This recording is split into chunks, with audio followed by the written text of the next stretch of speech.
Well, good afternoon and welcome to Hope Lutheran Church here online for our last noontime devotion of this season.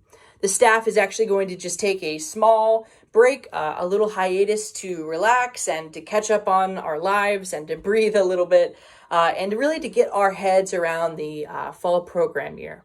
And so these won't be popping up weekly, but we really do enjoy making these for you, and we really enjoy spending the time with you each week. And we hope that they're meaningful for you and that you enjoy them as well.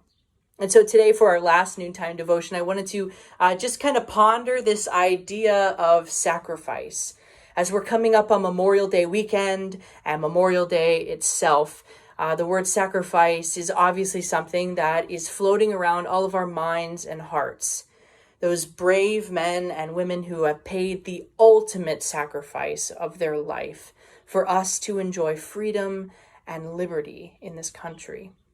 It's such a powerful thing, and it's so interesting that reflected in the gospel is the exact same story.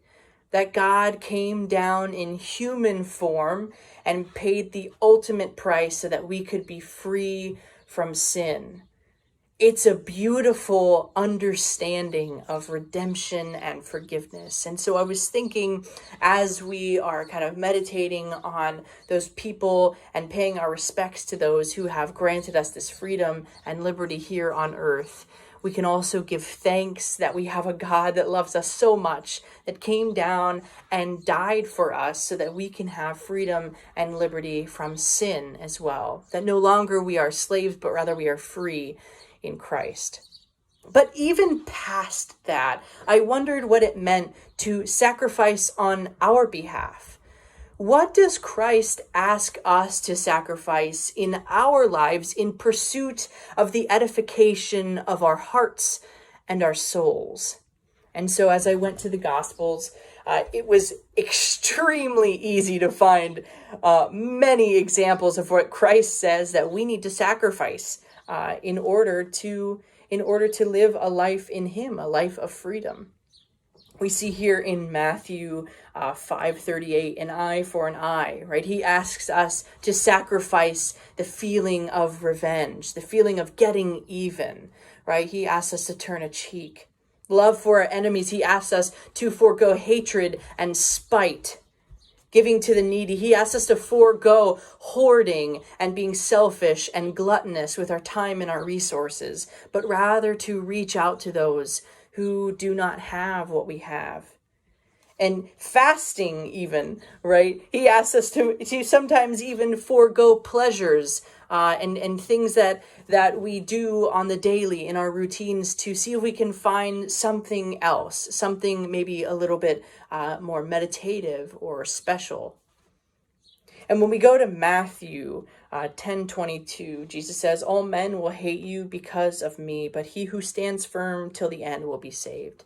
Jesus even asks us to forego the world, the pleasure and the convenience of other people liking us, or trying to fit ourselves into everyone else's idea, but rather to fit ourselves into the idea of Christ.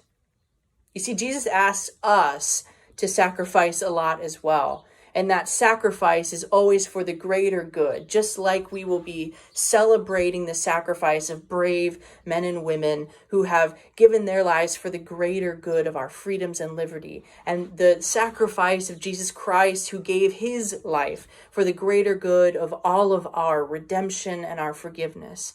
Christ also asks us to sacrifice the things and the sins in our hearts, to forego those temptations, those urges, and those desires to live into a sinful life for the greater good of us living into the Christ-like life, to enter into the kingdom and to be a part of something that is more free and less shackled by sin. And so on this Memorial Day weekend and on Memorial Day, I hope that the word sacrifice is really just, we're able to meditate on it, able to give thanks for those people who have given their lives so that we can enjoy life on earth in a free way. But also we should take some time, maybe a lot of time, right, to sit down in prayer and thank God for His sacrifice, truly for His sacrifice. and then ask him to help us search our hearts for what we need to sacrifice so that we can live a more full life and a more free life in his name. Thank you for being around for all of our devotions. Like I said before, we enjoy doing them, and we just really hope that they are meaningful for you and that they help you just connect to God and the Spirit throughout your day. And so we will be back, not sure when, we'll talk with the staff. But until then, thank you and God bless.